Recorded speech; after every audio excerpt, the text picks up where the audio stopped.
তাই প্রচলিত আইনের মাধ্যমে আমাদের দেশ 53-54 বছর চলছিল।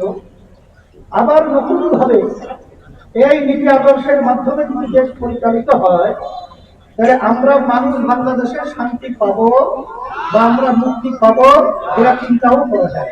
আর একটা দল বিশেষ করে এখন বর্তমানে 2026 ফেব্রুয়ারি 12 তারিখে নির্বাচনে প্রতিদ্বন্দ্বিতা করছেন, সেই জোটটা হলো জামাতের নেতৃত্বে, এখন বলা হয় 11 দলীয় জোট। তার নেতৃত্বে, জামাতের নেতৃত্বে 11 দলীয় জোট।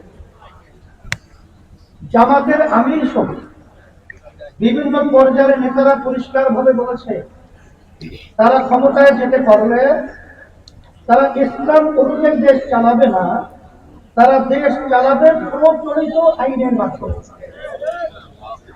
তাই প্রচলিত আইনের মাধ্যমে আমাদের দেশ 53-54 বছর চলছিল। আবার নতুন ভাবে এই নীতি আদর্শের মাধ্যমে যদি দেশ পরিচালিত হয়, তাহলে আমরা মানুষ বাংলাদেশে শান্তি পাবো বা আমরা মুক্তি পাবো, এরা চিন্তাও করা যায়।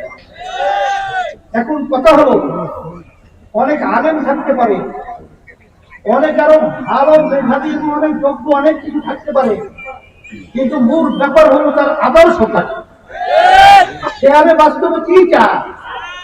যারা জামাতের নেতৃত্বে ঢুকে রয়েছে, পরিষ্কার ভাবে জামাতের আমির বলেছেন, আমরা ইসলামী নিয়ম অনুযায়ী, শরীয়ত অনুযায়ী দেশ চালাবো না, আমরা দেশ চালাবো প্রচলিত নিয়মে, প্রচলিত আইনে।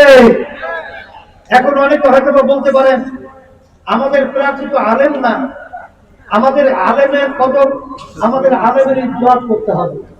আলেমের ইজ্জত আমরা করবো, কিন্তু নীতি আদর্শের ব্যাপারে কোন ইজ্জত নয়।